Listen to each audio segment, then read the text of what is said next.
Hi there, I'm Melissa Galbraith, the fiber artist behind MCreativeJ. Today I'm going to show you how to create the Granitos stitch. This is kind of like the seed stitch, but a little thicker, so it creates some more texture.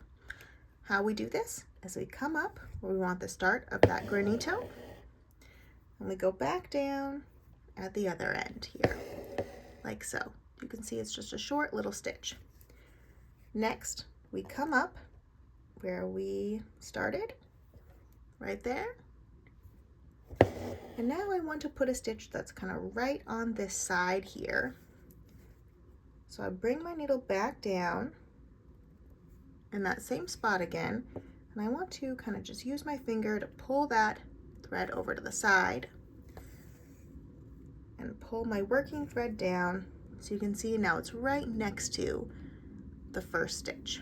And then I'm going to do the same on the other side. So come up where I started, and I'm just going to rotate my hoop to make this a little easier for myself. Hold my thread over to the side with my finger here, and then go back down right at the top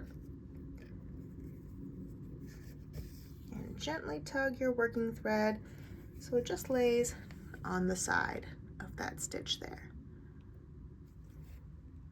like so. So let's do that again. So we come up at the start of our stitch, go back down at the end, and then we come up at the start again,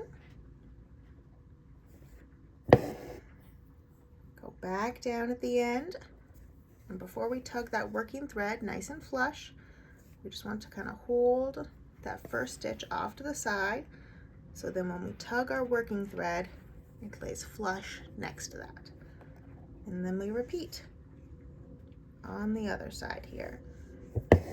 So come on up, hold our thread off to the side kinda.